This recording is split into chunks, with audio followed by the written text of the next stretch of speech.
All right, so I'm not sure who I'm going to direct this to. I'll go ahead and I'll direct this to Brother Roper.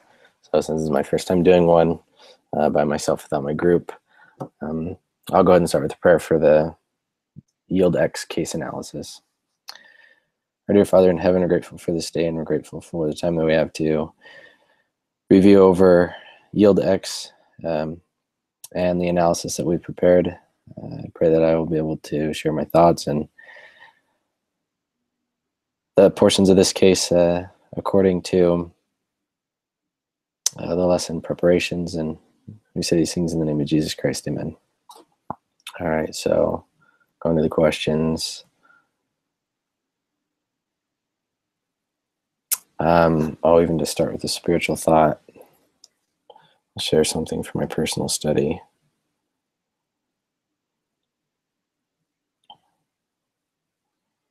Let's see. One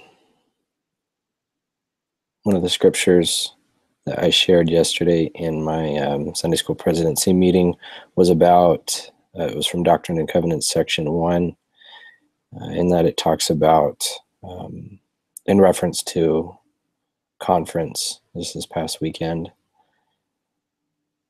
Verse 38, section 1.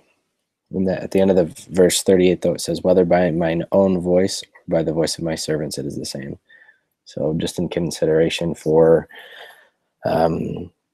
conference this past weekend, it can be easy to appreciate what we hear and what we see.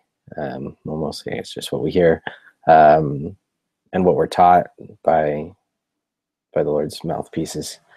But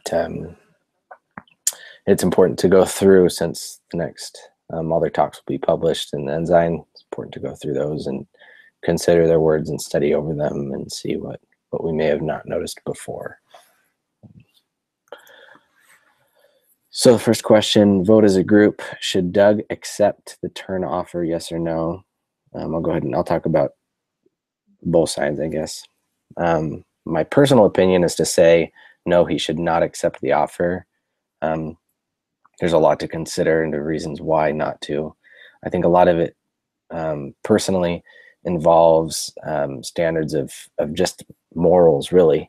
Consider all that people have put in. He took so long, even for his own time, but most importantly, other people's time. He convinced them to invest their money and their time, which, what was his name?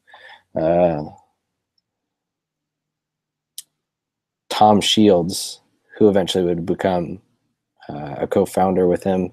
But he had devoted everything. He decided to even quit and leave his career in order to pursue this, even though it meant a pay cut, even though it meant that he was going to lose his job. But he did that to pursue something that he thought was worthwhile. In terms of reasons to say yes, I would say, just playing for the devil's advocate, just for the simple fact that Doug doesn't really see himself as a leader. He doesn't really see himself as someone capable of performing in that capacity. That's why he's kind of fine with Tom Shields and taking over, or at least being more of a mouthpiece. He kind of wanted to fall back on the route that he knew better, was just the technology. He seemed to associate better with computers and people. But so it's more like what he really wanted. Sometimes I know when people don't really want things, or at least when they have an opportunity, but if they don't really want it, it's not really going to be worthwhile. It's just because you say you take a good job that pays really well. If you hate every day you go to work, you're probably not going to perform as well as maybe your employer had hoped. So that's one reason to say yes and accept the offers, because he's perfectly fine with taking that money, because he doesn't seem like he makes that much money in the first place, or has in the past. So he says he would have been set, him and his family. And he just doesn't seem like he really wants to say no to it. It doesn't seem like he wants to pursue the $300 million market that they're trying to join in. It seemed like he just wanted to make some money and get out, and it's what he had the opportunity to do. So next question, Start your discussion with those who say Doug should accept the turn offer, which I already kind of talked about that, and come up with reasons why he should take the offer, even if nobody thinks it's a good idea, which we already kind of covered. Next, allow those who think he should take the offer to voice their opinions. Again, support your arguments with evidence and analysis. That was quite a bit of money for him. $2 million in cash and $2 million in preferred stock in the company Turn-In itself. So, now, granted, he wouldn't be getting all of that money, which kind of leads down to the next question: how much money will Doug receive? So Doug would be receiving, I think, about 1.4 million of that. Each investor would be receiving, let's see. So he would be receiving 1.4 million in cash and 500,000 in preferred stock, and each of his investors would be getting $200,000 in cash and 500,000 in preferred stock, which I think for them wasn't really much of a payout, because it seemed like, well, obviously if they're investors, they have quite a bit of money. That's probably not the return that they were hoping for, which is another reason why he shouldn't accept it, is because he had gained their trust. He had convinced them of this business opportunity, and if he was to sell it, it would be like he would be going back on his word, which doesn't have much, doesn't really show integrity anyways. And the question, it says, and some of the questions says, since half of the buyout offer is in cash, we have to treat it as a cash sale and give the investors 2 times their investment in cash, which each person invested $100,000. So each one would be getting about $200,000 in cash.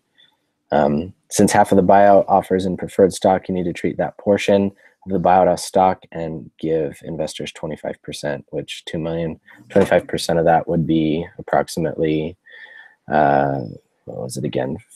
$500,000. Yeah, $500,000 in preferred stock in turn. Doug's payout is whatever is left over after paying back his investors, which then again would be 1.4 million, which for someone like Doug, that would provide him with quite a bit more of, I think, at least according to like inferring from what he said, his family would be set. Discuss as a group, how much does Shields deserve? Considering the fact that Tom Shields was willing to step up to the plate and do what Doug wasn't, it wouldn't be unrealistic, or it wouldn't be unfair for him to get the 50% that he'd wanted. Now I guess it's all about what Doug is willing to accept, though. Why does Washing want Doug to reject the turn offer?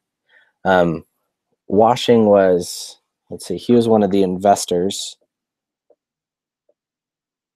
Let's see. Go back to here.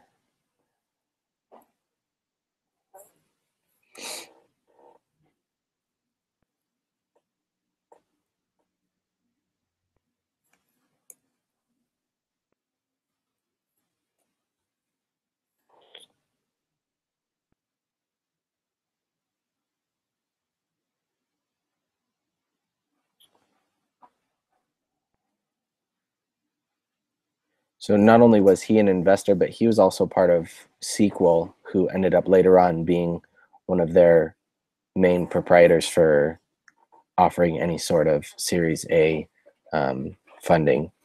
But then I believe Washing actually teams up with Doug Kozman, because he hires him as the, let's see, what was he hired as?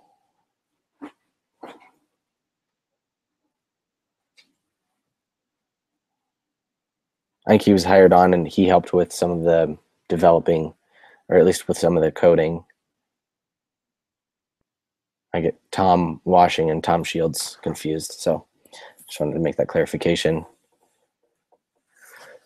Let's see.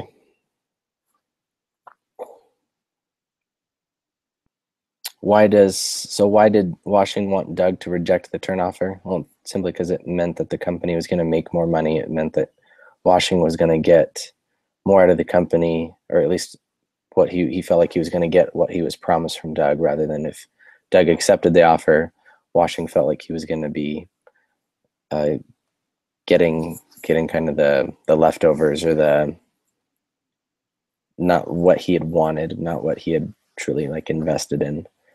Won't Washing get a pretty good return on his investment? Yes, but you all have to think about it. You have to think about it in terms of perspective. Though he gets a return, it means he has to find a new venture. It means he has to work to find something else that's promising. When they already have something that's promising, why not roll with what they have already? Though it's a pretty good investment, it would be hard to be Washing and to see what he had invested in the beginning, to only get a little bit back, and then to watch Turn come around and make a better profit and succeed further and make way more money, when now he's looking for a new venture. Why hold out for more? Because obviously this is a promising business opportunity, or else Smolin, Philip Smolin, if he wouldn't have be with Turn trying to take the company from them. I mean, $2 million, or in a whole $4 million of a payout to get rid of them so that they could come in. Obviously, it was a company of promise, and they wouldn't be willing to pay out for something that was good, something that was promising. So why hold out for more? It's the whole reason that would be the best opportunity, is to hold out for more money, to capitalize on their investment of what they've already put into it. How much does Washing give up if Doug Shields if Doug gives Shields 50% of the equity? Let's see.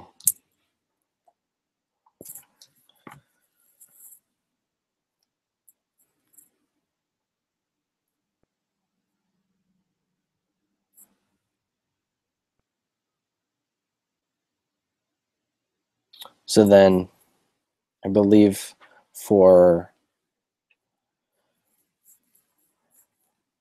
Washing would give up either a quarter or a half of what he'd be making if Doug ends up giving Shields 50% of the equity in the company. So can Doug use the turn offer to his advantage if he rejects it? Most definitely. So Doug, probably one of the best things that happens to Doug, or could happen if he wants to keep the company, is to have that offer from Turn, because what Doug can use that as a leverage against leverage against Tom Shields, and say, well, I can either sell it, which you really don't want, or you can take lower than a 50% equity in agreement. So really, that's kind of the best thing that's ever happened to him in this situation. Oh, my laptop's gonna die.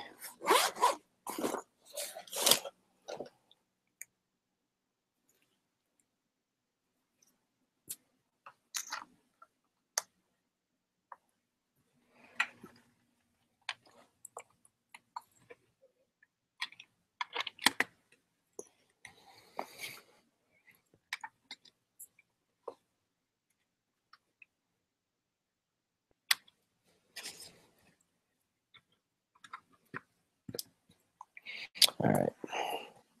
So, just like I was saying, though, that best thing that ever happened to Doug was, if, like I said, if he's planning on keeping the company, it's just using that to his advantage. And I know in the option B, or the next question, it kind of gives that suggestion to the same thing, and that's what the possible outcome would be. So who knows, maybe he could have even gotten it down lower than 40%, like in the next scenario. So so for B case, vote, should Tom hire Barr? I would say yes, considering that Doug was in the same position that Barr is in now. Doug came into a market, no one really knew who he was, no one knew if he had much experience, no one really wanted to trust him. But then, thanks to what his friend Philip Smolin, he helped him get into contact with some people who were willing to go out on a limb and start investing or angel investing. So someone had to kind of go out on a limb for him, which Barr's kind of in the same place. Doug feels like he's not someone who understands the product very well or the problem very well and its function. The key word when in case B is the fact that he's not sure if he can manage people or manage a situation like this. And really it's Barr. I mean, that's what a manager does. The manager doesn't always have to know exactly what's going on as much as he should know exactly how the people are functioning. So with that in mind, Barr doesn't necessarily have to know the complete functions. He can learn that over time, but what he really needs to know is how to manage people.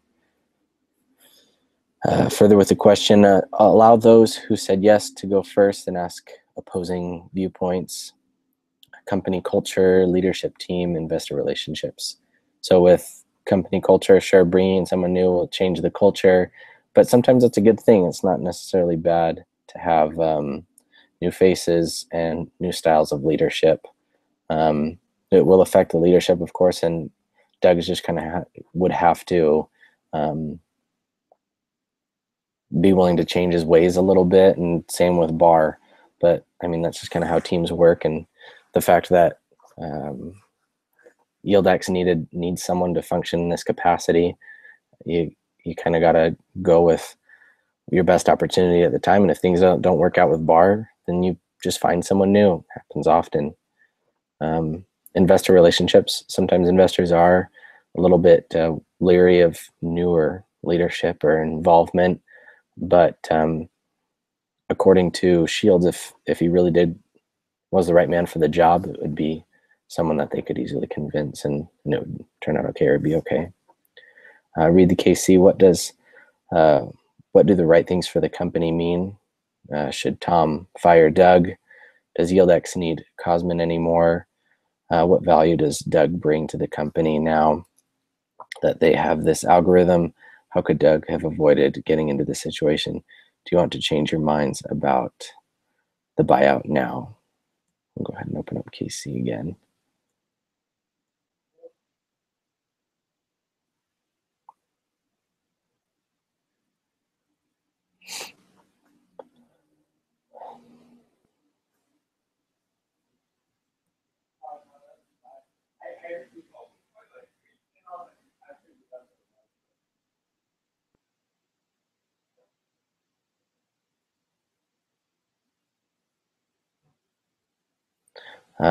When it says do the right thing for the company, even though we're hearing this from, so this is coming from Barr, which apparently not the function, but the relationship with Barr and him didn't improve, didn't get any better, and hasn't been very well. Put the questions again.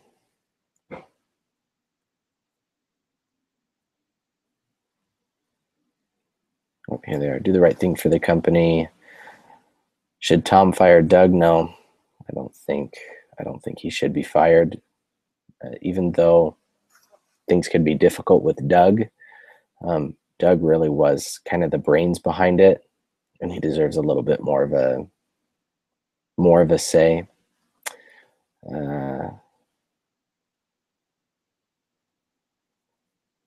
Let's see what else.